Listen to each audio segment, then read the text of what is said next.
Welcome to Educator Panel for Google Certifications or Google Educator Certifications Panel. Either way, we're all here to talk about Google certifications. I am very excited. You may say, well, who are you, woman? I am Dr. Desiree Alexander. I am the founder, CEO of Educator Alexander Consulting, and I am your host for today. So these are all of the ways that you can get to me and follow me.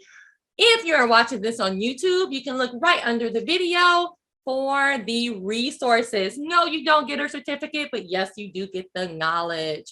What is coming up next? So we're at the end of our webinar series for this year, but if you want to suggest one, or if you want to present one next year, definitely follow that link and just let me know and we can schedule you. We also have an in-person SLLA test prep next weekend. So if you're in the Shreveport, Bossier City, Louisiana area, you are welcome to register and come to that. I am going to be at TCEA. It's going to be in person. Hopefully, stay away Omicron. So TCEA in person, hopefully in Dallas. So definitely start checking that out because it is a big conference. So you want to make sure that you are well prepared to register and all that good stuff. So check it out.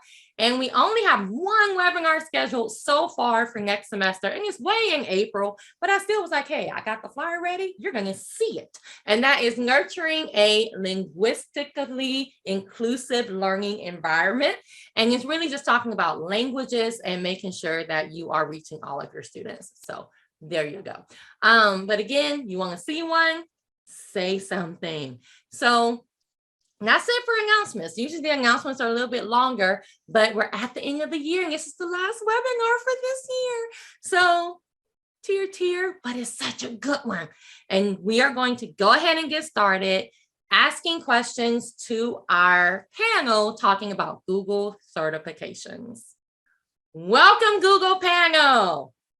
Show your excitement. Okay. I love this. I love these people, guys.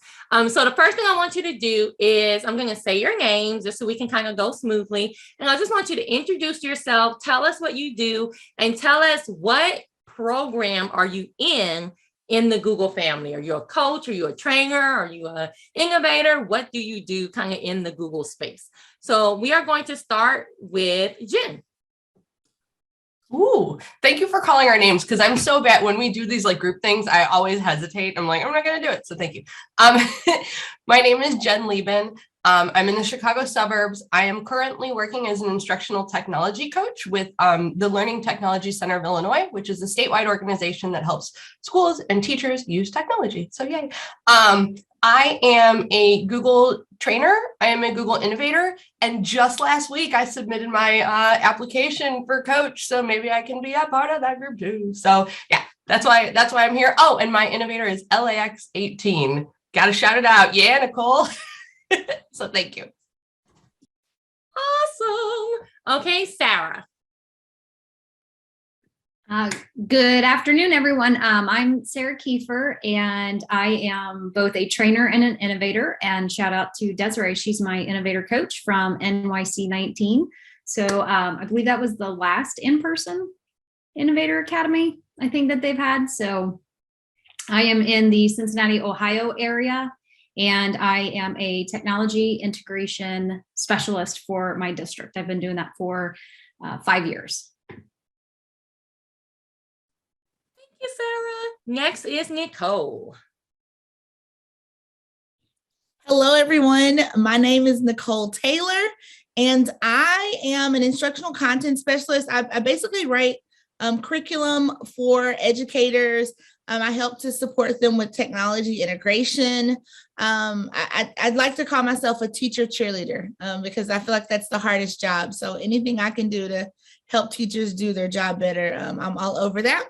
I am a Google innovator, LAX18, what, with the Jen. Jen's amazing. I'm a fan and she knows that. I'm also a Google trainer. And I'm a fan of Dr. Alexander knows I'm fangirling over her at all times as well. Super excited to be here with you guys. Thank you so much. Okay, next is Jared.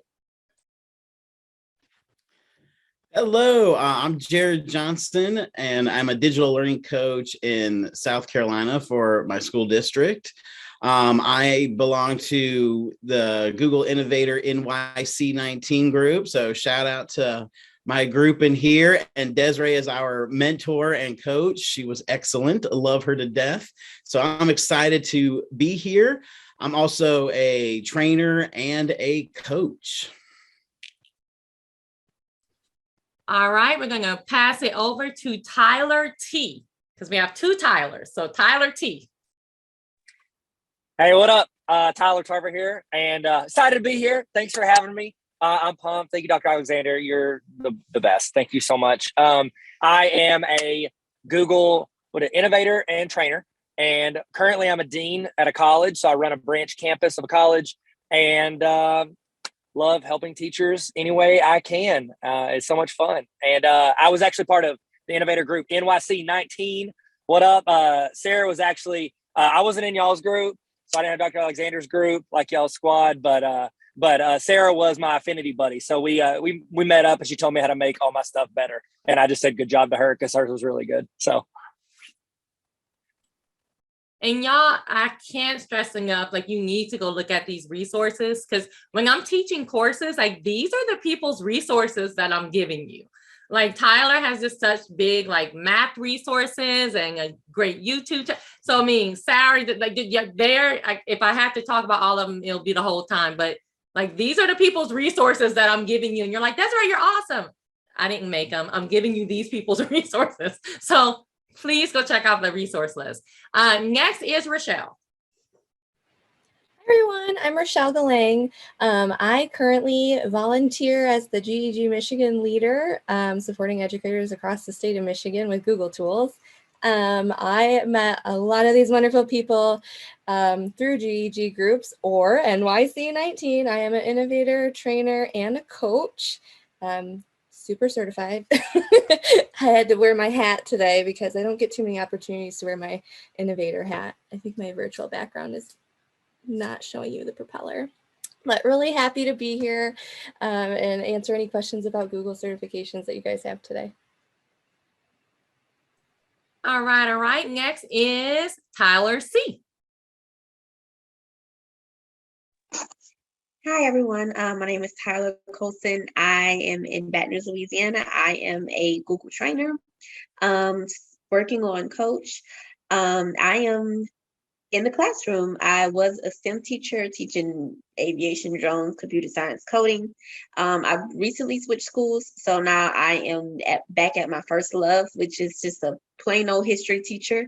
So actual use in the classroom from someone who's still in the classroom. I'm your girl. So good to see y'all. Shout out to the Q. Thank you so much. And last but not least, Carol. Hello, everyone. I'm Carol Nelson. I'm coming to you from Kansas. I am another NYC 19 innovator and also a trainer. I guess, is that all the questions? Oh, what do I do? I'm former ed tech specialist in a district and just moved this summer into the technology world, working for a company as a project manager. All right, so let's get into learning about these Google communities. Thank you all for not only being here, but introducing yourselves.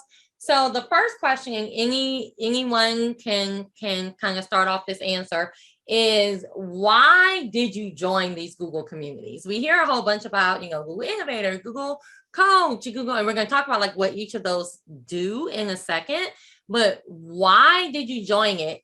And have the communities lived up to your why? So why did you join it? And have you been disappointed? Have you been like sufficiently satisfied? Like, did it live up to your why? So whoever wants to answer that can unmute first and jump right in. I see Nicole, go right ahead. So I would love to, jump in here. I started in this community just because there was no one in my teaching community that was as eager to use all the things and excited about all the things. And so I, started off by just saying, hey, I kind of like this Google stuff.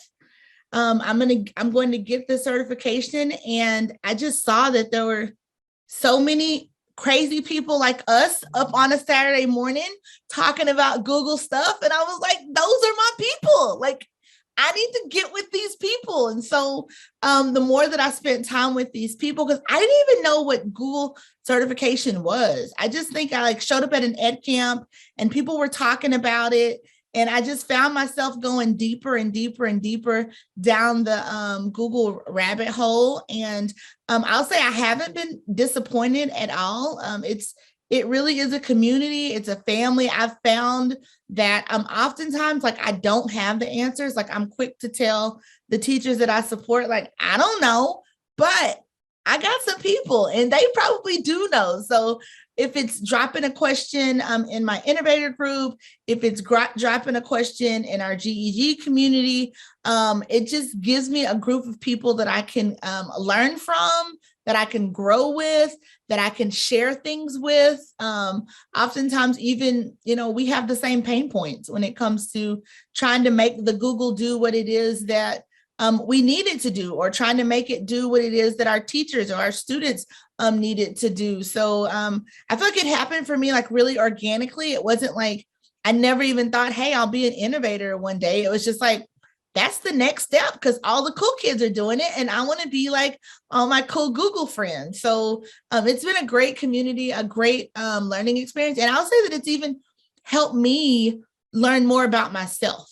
It's really helped me to see, like, girl, you really can do hard things, and girl, you really can think outside of the box, and you really can stretch and grow. So it's been a great adventure for me.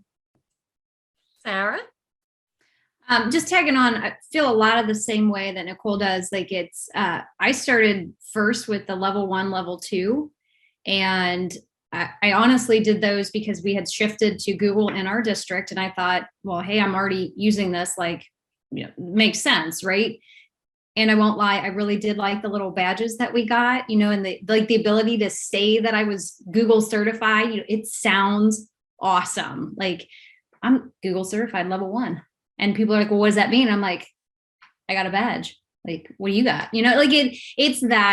Like it's that nerdiness that I think a lot of teachers really relate to. And it means, like nothing to a lot of other people, but to be able to say like, hey, Google's endorsed, like it's a nice little pat on the back. And then I feel like mine was a lot of that organic, like once you got level 1 and level 2, like, what do you do? Oh, well, let's check out this trainer thing. And then, and I was very terrified of the trainer aspect of it. But then, I got that and I was like, I'm done. Right.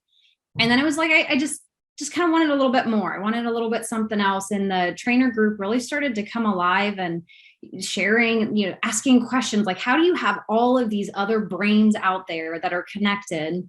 And it takes a matter of an email to send out and say, hey, this is what one teacher's struggling with in my district, or my IT director has this question. And like, none of us have the time to know everything. So to have, what are we, like thousands of people strong? Somebody else has probably had that same problem, and chances are they've answered it. So that was really the amazing piece to me, is that all of these people are out and they're just sharing back and forth. Like, it's a very great community. I have not been disappointed. If anything, I am in awe of everyone all of the willingness to share and help and support. And even if you don't think you have the answer, like, hey, have you thought about it this way? That ability to shift that thinking is just incredibly impressive. And then you go and you meet other people that feel the exact same way that you do and are as passionate as you are. And you go, I am not alone. I am not this weirdo, if you will. Like, there are people, but they don't have to be in your backyard either.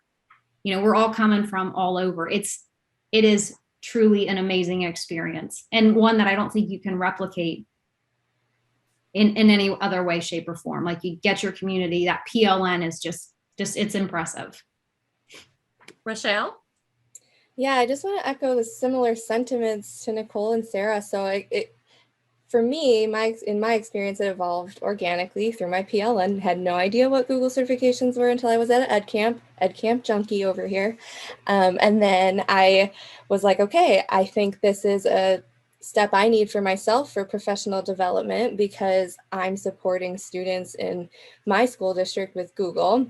And then it kind of rolled into, okay, now teachers are kind of coming to me and asking for help, and my administration is asking me to do some teacher trainings, and then it rolled into becoming a trainer. And I like to be creative about the way that I was teaching, and learned about the Innovator program next, and I was like, okay, I think I want to do this, but holy moly, that's kind of scary. Like, I don't know.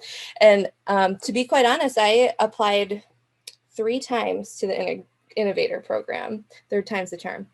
But it took me 3 applications to get in, and that experience, I wanted to be a part of that program because I was looking for more professional growth to push myself as well and expand my PLN even more, and connect with people from around the world. So I'm native to Michigan, but I was teaching in Hawaii at the time when I was trying to get into Innovator programs and things. And then I ended up back in Michigan, and through NYC 19, I met all these people from all over the country. So it was just definitely not a disappointment at all, like exceeded all expectations. I had no idea what to expect, honestly. Very fortunate and grateful to have been a part of an in-person Innovator cohort, because I feel like that in-person piece was so huge in connecting with my cohort. And I still have great relationships with everyone that I met in NYC 19, and then that kind of rolled into, hey, do you know about Google Educator groups? And I was like, no, what's that? Oh, we don't have one in Michigan. Oh, okay. Well, let me get going, and then getting involved with like the global Google Educator group and things like that. So it kind of just was this huge snowball effect of me wanting to push my own personal professional growth, but also support teachers in my role as an educator and my students, because Google Tools is what we were using, right? So, but yeah, definitely not disappointed by the experience at all. And I still am connected to all these people to this day. So, and I'm still learning something every day. And if I have a question, I know I can have someone to reach out to. So as you heard from just those testimonies, you don't have to be a Google expert to join these groups. It's not like you didn't hear anybody say, well, once I learned everything, I went ahead and joined. No, they said, I learned, I'm asking questions, I'm constantly learning. So keep that in mind. But I want to ask one of my coaches, that's the most recent Google program. What is a Google Coach? So I can talk to that too. Google Coach was my most recent certification. When I learned about that program, my role as a tech integration specialist, I was already doing a lot of what a Google certified coach does. I was meeting with teachers, small groups, whole buildings, because I was supporting more than one school district on training various things. But it's different from a trainer in a sense that you're transforming their practice and not teaching them the tool, but thinking more about like the why and coaching them on kind of figuring out, okay, well, what can I do with this educational technology to meet my learning goals of what needs to happen? So you're going through a whole coaching cycle, which is a little bit more in depth from the trainer aspect. I would say the trainer aspect is very tool focused. Like, let's sit down and learn all the ins and outs and nuts and bolts of Google Docs, for example, where the coach is really like transforming your teaching practices. Thank you for that. And Jared, I saw you unmuted. Yeah, she's spot on. It's all about, transforming how to use that tool in an impactful way in the classroom to do that transformation of teaching and learning, and helping teachers go beyond that tool into the pedagogy of why it's important to use this, how to use something with collaboration or innovation or whatever it might be to help solve their challenge. And it's really about getting to the nitty gritty. Trainer is about just training people on how to use something, where being a coach is you're in there with them, you're helping the teacher figure out what their challenge is. And it might be one challenge, it might be a lot of different challenges. And it's being that thought partner, it's being that that person that sits next to them, and you're holding their hands until you can gradually, release them. And it can be a beautiful thing. Watching that transformation happen. It gets you excited, gets you, even when, some days you're just like, oh my God, I hate going to work. When things like that happen, and and it really just, it's a great program. It's a great model for coaching. If you've never done coaching, or if you've experienced different models, this really is a good 5-step model to help teachers. So since we've been comparing coach to trainer, I need one of my trainers to speak up and tell me what is a trainer?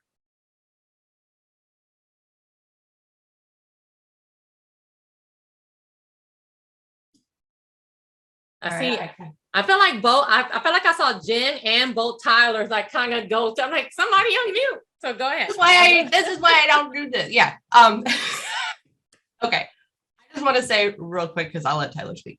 I thought that Rachelle had a really good point. She said it's more tool focused. So I would agree with that. It's more specific to Google tools and the applications for Google tools in your classroom. So it's more like, if you're feeling pretty proficient, again, don't have to be an expert, because the benefit of Google is you use your network and they help you. But you feel pretty proficient and you can help other teachers use it for educational applications, then that's, I think, what trainer is for. And then coach just allows you to take it even deeper. So, yeah. Go ahead, Tyler. Yeah, I mean, y'all pretty much summed it up. Definitely is tool-based.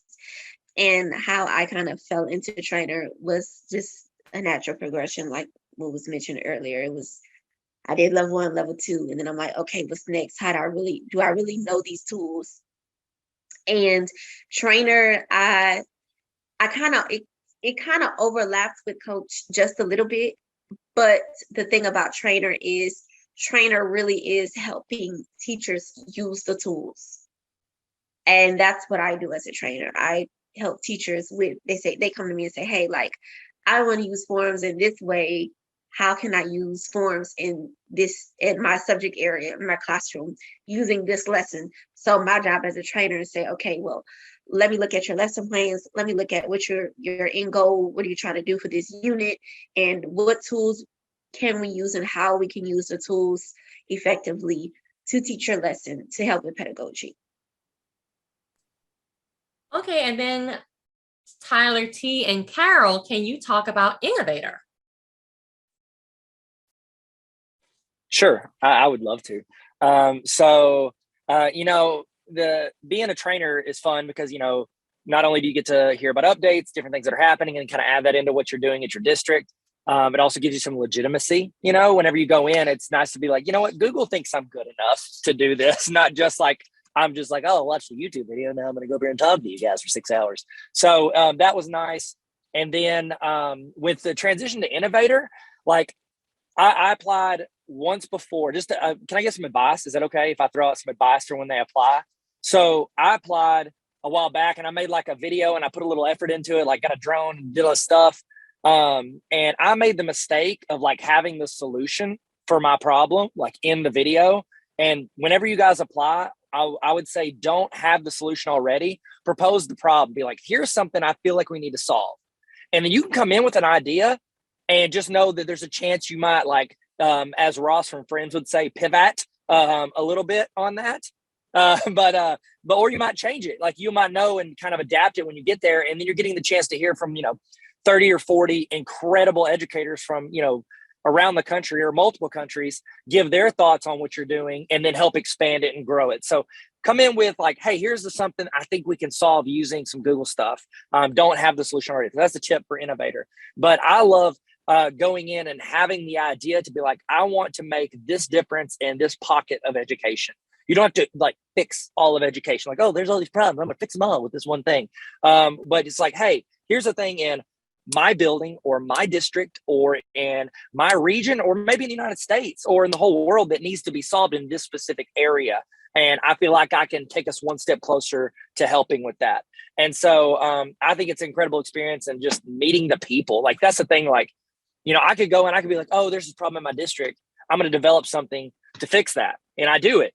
But if I go in and I sit in a room with a bunch of other incredible, like all these incredible educators, like they're going to make it better. And then I'm going to hear what they're doing. I'm like, ooh, I'm going to use that in my district, or I'm going to use this whenever I'm going to do a training. And it's like, you're looking at all these, it's just expanding that web of what you know and what you know exists to help make things better all around you. So I don't know if I answered the question. I think I did maybe a C- on that answer. I'm so sorry.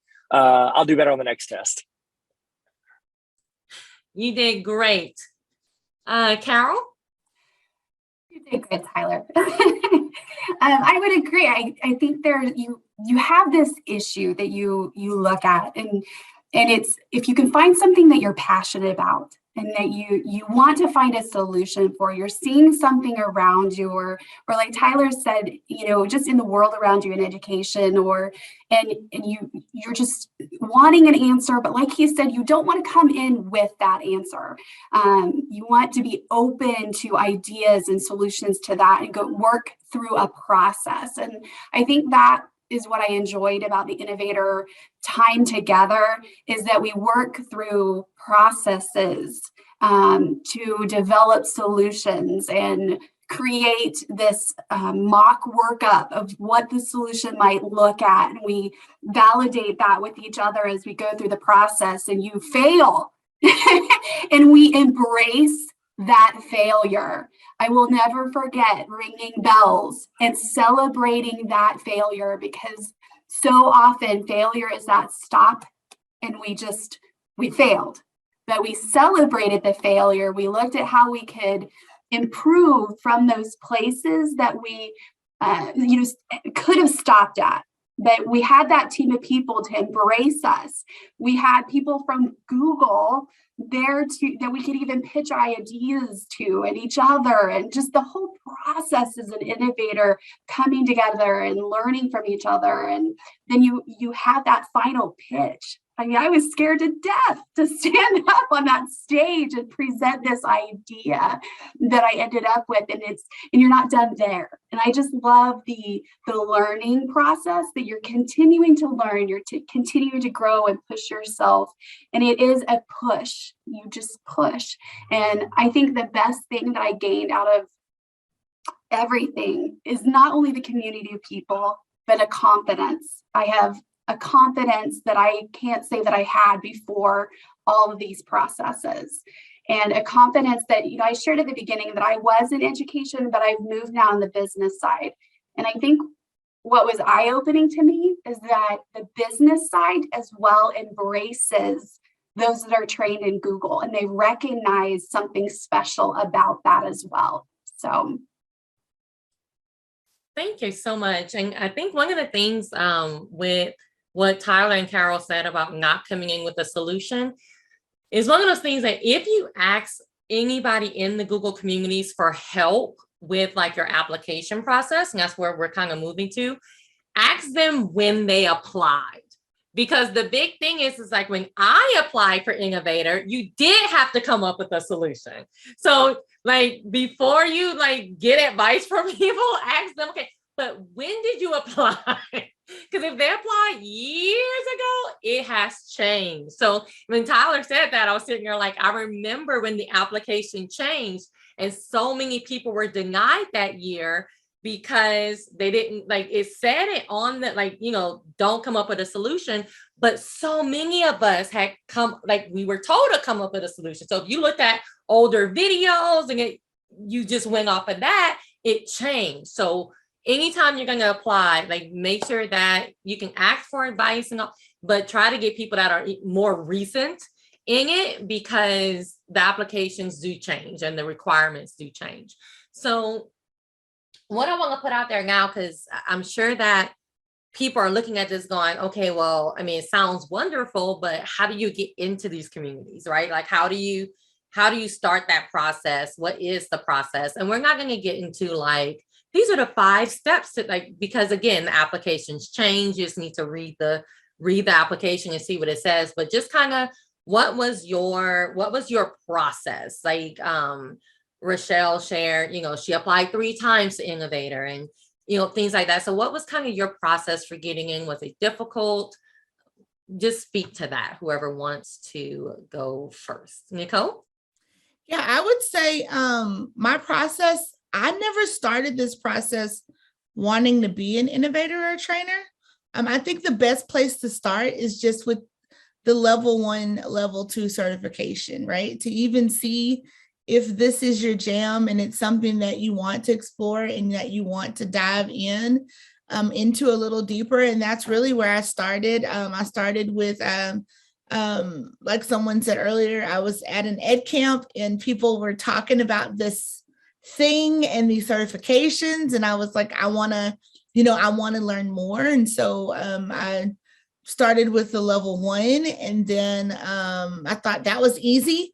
Let me do level 2. And I failed level 2 the first time because of that darn pivot table.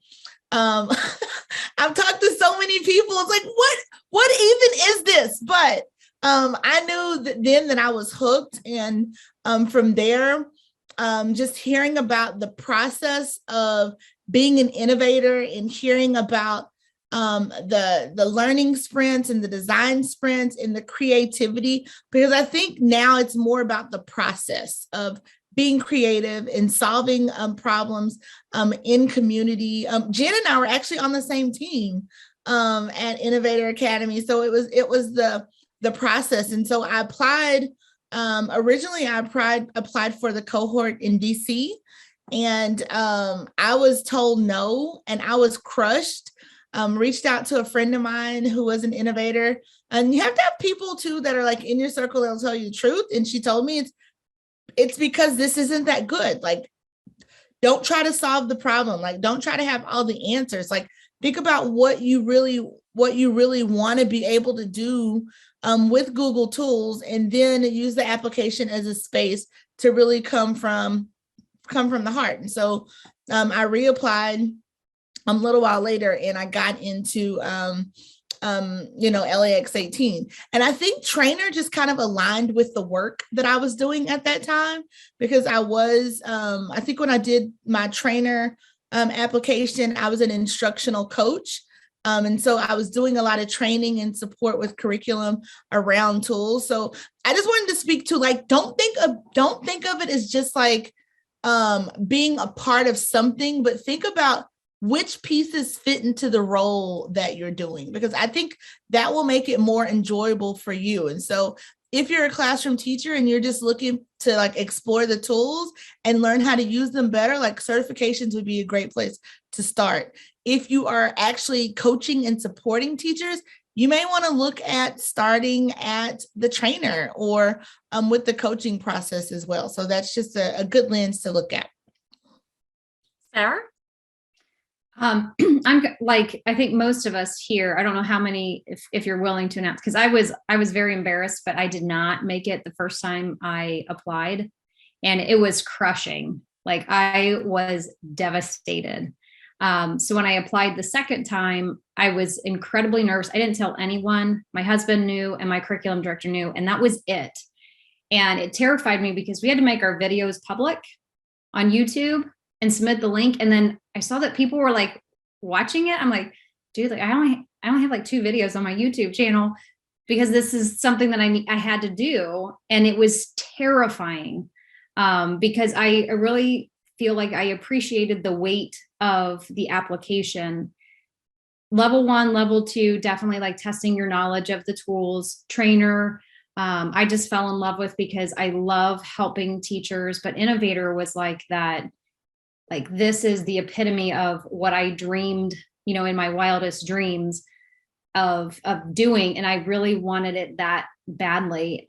So I really did try to put forth a lot of effort in my video that I created, and like the thought process behind it. And I was just terrified that I didn't have it in me. And that's something that I think will stop a lot of people. But I want to just like, don't let it stop you, because you may not have. And this was something that I noticed in the community, is most people are not trying to solve these giant problems.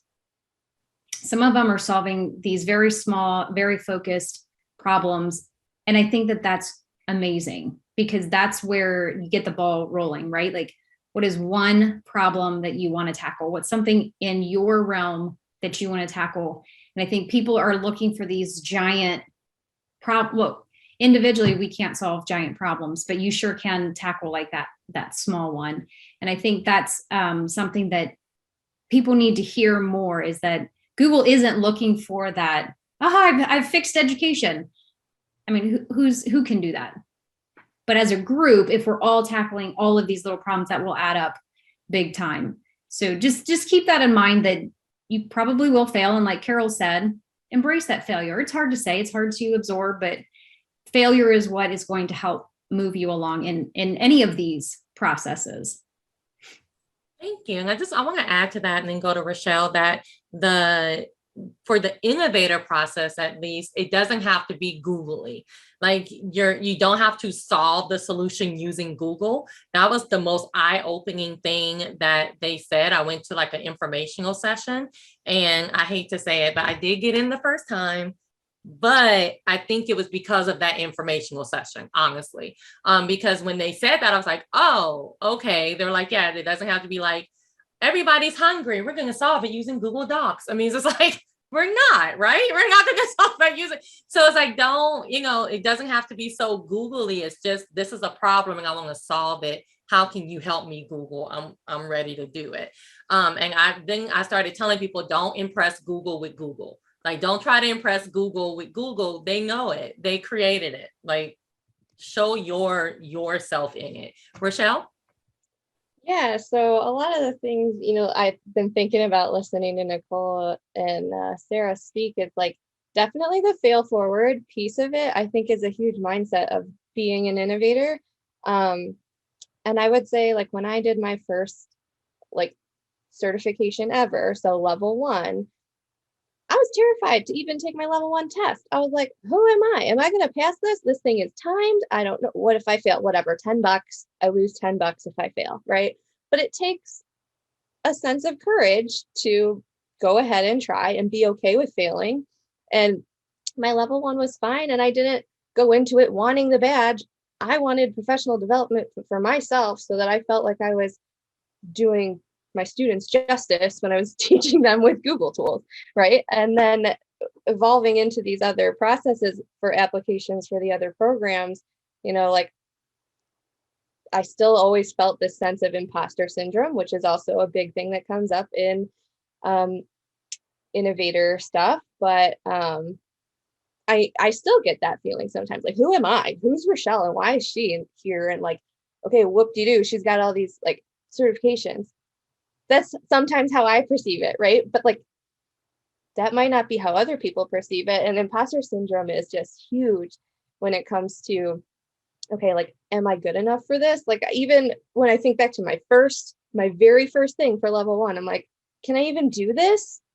I don't know, but I won't know if I don't try, right? And so I appreciate, sharing the failures too, because my first innovator application, when I look back at it, I'm like, yeah, that was junk. Of course they weren't going to let me in. I look at that now, and from my professional growth, I'm like, what was I thinking, right? But I would say I definitely, went back to the drawing board. How can I make this better? Totally changed my challenge each time I applied. And I think my last one had nothing to do with Google when I applied. It was just a little bit of a bigger challenge. I think the technology gap between students and adults. But yeah, I just think back across my whole Google process of the various certifications, and they all have that same underlying, okay, did I have the courage to do it? Did I belong there? Yes, I belonged there. Did I fail forward? Yes, I did. Was I confident going into it? Not really, because I was like, well, let's see how this goes, click. And now I do have certifications to show for that, but that was never the end goal. I wanted to be an innovator because I wanted to connect with people around the globe and push my learning.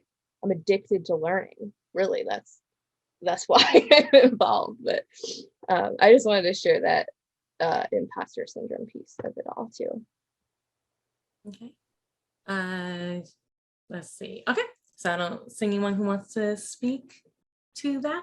All right. So looking at being active in the actual community. So once you get into the community, it could be kind of drowning. Like it could be kind of like, well, what do I do now? Like, I don't know exactly how to be active. And I see Carol over there, like doing webinars and, creating GEG communities. And it's like, well, how do you get active in this? Because you're such a, that imposter syndrome, right? You're such a small person in this big sea. So give us a tip. And I would like everybody to answer this. Give one tip of how do I become active in these communities? So once I get in them, how do I survive? How do I thrive in them? And I'm gonna start with Jen. I would just say, give yourself a little bit of grace, because there's a lot of groups and a lot of things and a lot of messages, and you're never going to stay on top of everything all the time. But that's the beauty of the network, is that you have your friends to ask as your support. So that would be my thing, is that it's easy to get overwhelmed, and try to just kind of protect yourself from that. Like, pick a thing you're interested in, and it's okay to let stuff go sometimes and not follow all the message boards and things. Tyler T. Sorry, I was trying to find my unmute. Hey, what up? Yeah, I think my thing, we all have areas that kind of we feel comfortable, like our lanes that we thrive in. And so I think anytime you lean into that, there's going to be groups of other people that lean into that too. So I like doing trainings online and conference stuff. And then, I reach out, and then they're Desiree and Sarah, they both submitted a ton of videos to put into these trainings, and I'll be a part of anything they want me to be a part of. It's I don't know, you find those lanes of people who have kind of the same interests and areas that you're passionate about, and then you guys are able to build off each other. And it's just, we keep saying it's about who we connect with, and that's what it is. I keep coming back to that. I'll get something every now and then out of an update or an email, but really I learn more from the people that are on this call, people that I'm connected with through there. And so I don't know, it's just a really cool network of people that you can grow with, but also help them grow with if they need it. So that's my vote. Jared? Yeah, along the same lines, because the groups can be very overwhelming. The message boards, the emails that come in can really take over. And so it's just all about finding your tribe. That's what I've learned. Like Tyler said, you find the people with the same interests or are in the same lane as you, and those usually are the ones that I go to. So it's finding your tribe, and you'll get to it. It's it'll be very big and very overwhelming at first, but then you'll start to find those people, and you whittle it down, and you find your tribe, and you know who you can go to for different ideas, and if they don't have the answer, then you can go back to those message boards and emails and kind of search and sift through and possibly find somebody else that you can put into your tribe as well. Tyler C. I feel like I personally have experience with this because I just had a baby. So I haven't had time to stay on top of everything. My advice would be to take a step back if you find yourself overwhelmed. I was a leader in global GEG, and I stepped down because it was just too much on me. I was a STEM teacher, and I transitioned into a history teacher where I'm just teaching one subject, not 5 or 6. So know your limits, and don't think you have to have a hand in everything. Like Jared said, find people that you click with, that your interests are similar, and don't feel like you have to be a part of everything at one time. Take a step back if you need to, take a break, and then you can go back in, or whenever you're ready. It's Google. I always say Google's not going anywhere. My district is one who we just now we're not adopting Google next year. We're going into Canvas. But I'm like, okay, even though we're not going to have Google Workspace next year, I still use Google Forms. I still use Google Docs in my personal life, my sorority, other things I'm in. Google isn't going anywhere. So take a step back if you need to, and jump back in whenever you're ready. These are such great tips. Carol? I'd say start where you need to. I mean, if you're just starting the journey, there's a lot of good training out there. I think, Desiree, you've done some training as well to learn how to take the test. Start where you need to. And then the other would be local. So we have some of the local Google for Education groups, and those are listed. So if you need the little smaller group, go local. If you like a bigger group, go global. We've got a lot of different options at different levels that you need it. So find your fit. And like Jared said, find your tribe. That's what it's all about.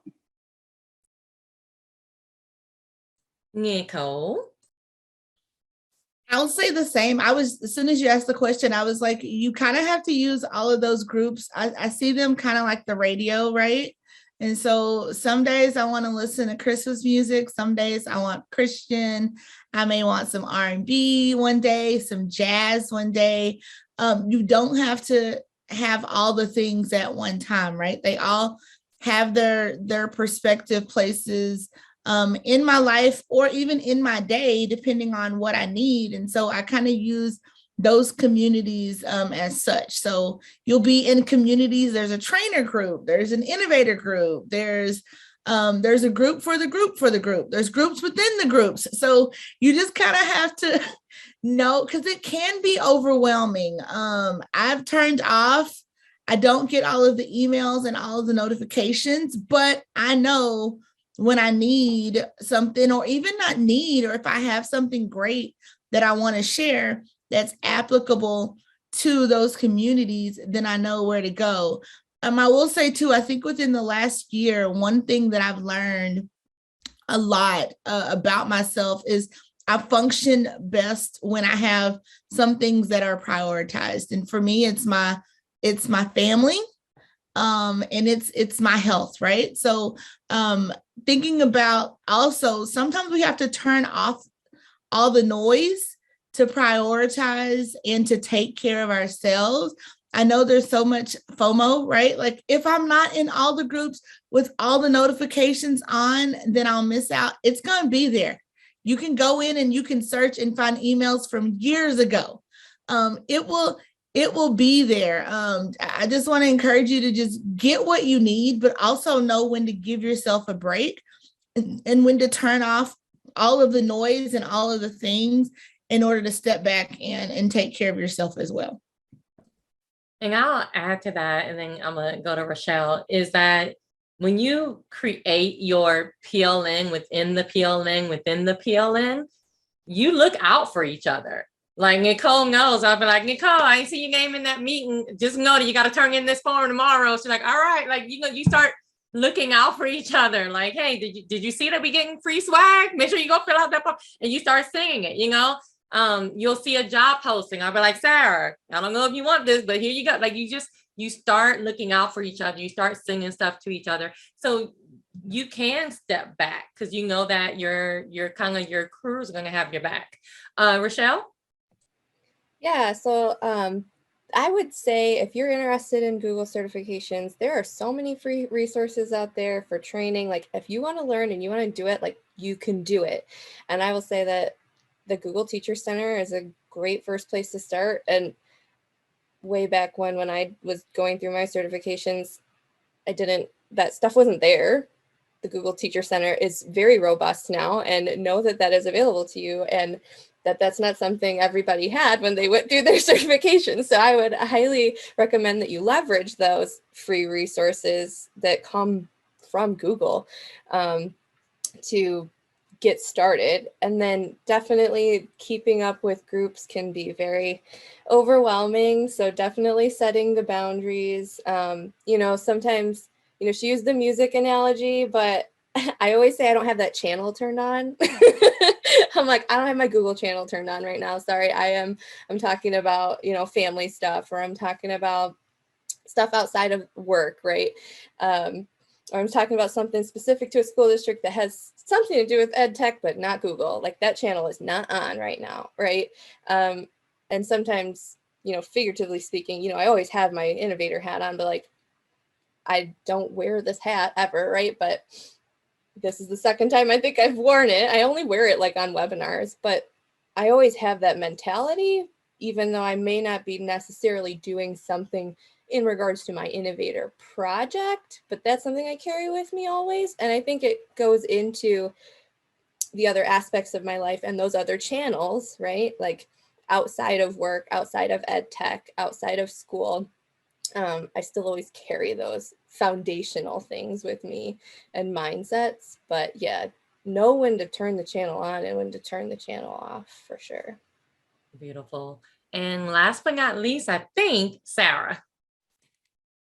Everybody's given such great advice. So the last little bit that I would tag on is participate, be brave, and answer a question. Because I think about this all the time, the questions that come across, and I go, oh, I mean, I have an idea, but it's not good enough.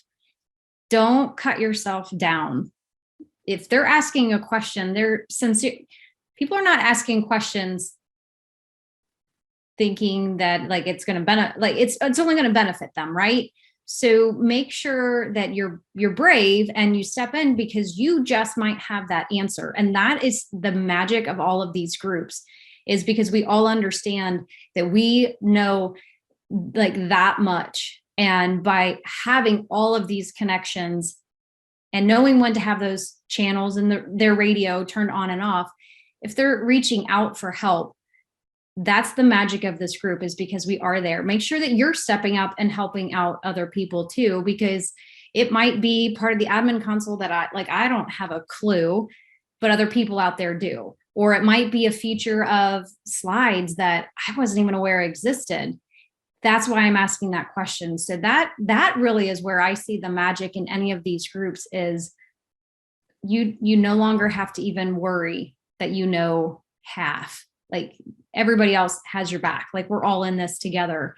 So while it is overwhelming, make sure that you're the person you're hoping to see in this group too. And I think that's really where, like I said, that's the magic of these groups. And I'll kind of wrap up with that, is to make sure that you understand. I think Jen just put it in the chat as well, that you have a unique voice. That imposter syndrome is going to sit there in your head and go, I don't want to speak up. I don't want to speak up, get active in it. If you want to be active, then be active. Sign up for stuff. When a link comes through and says, anybody want to present. Like you can't sit there and say, like, oh, I'm not active in it because you got to be active, but you actually have to take some action and be active in it to become part of the community. So make sure that you do take that action and don't listen to that little voice, and get somebody that you can call to pump you up. I will give you my number. I will pump you up and have you feeling like the queen of whatever, so you can go ahead and do what you need to do. Like just get it together. You have a unique voice. I don't know, when I first got in this program, level 1 and level 2 existed, but nobody took them because we had other Google exams that you had to take. They were like standardized tests and they were horrible. And we had to take those. Nobody even did level 1 and level 2. So it's so funny hearing level 1, level 2. I'm like, oh, if they only knew. But we're going to kind of wrap up there, and hopefully, I already see the evaluations coming in. People are very, very thankful for just hearing different perspectives and hearing from people all over and kind of what your process was. So I cannot thank you enough for being on this panel and volunteering your time to come and give advice and really just to encourage people, right? You're not getting anything from Google for being here, or so it's really to just encourage people to be in your group and be in your space. So thank you for doing that. And I will say that Google is one of those groups and one of those spaces that you find a lot of people like that. You find a lot of people who are not threatened by each other, but celebrate each other. And will say, hey, if I can't teach it, I'm gonna get somebody else to teach it. Or Jen and I could be teaching the exact same thing, but guess what? You need to hear her voice instead of mine today. So here, just having that mindset. So thank you, panel, for being here today. Does anyone want to say any last words? We have about a minute. I want to say thank you for doing this, and thanks for the invite. This is great. I appreciate it a lot. For real. Well, thank you for actually somebody suggested this. So that's why I'm telling you, if you have a program that you want to see, put it on that form. Someone said, I want to learn more about Google certifications. It's like, all right, I'll get a panel together. That's why it's in December. We did it like in the summer. So if you want to see something, say something, but thank you all for being here. Please go and enjoy your babies and your families and drive home safely and all the stuff that we're doing today. And thank you all so much. We appreciate it.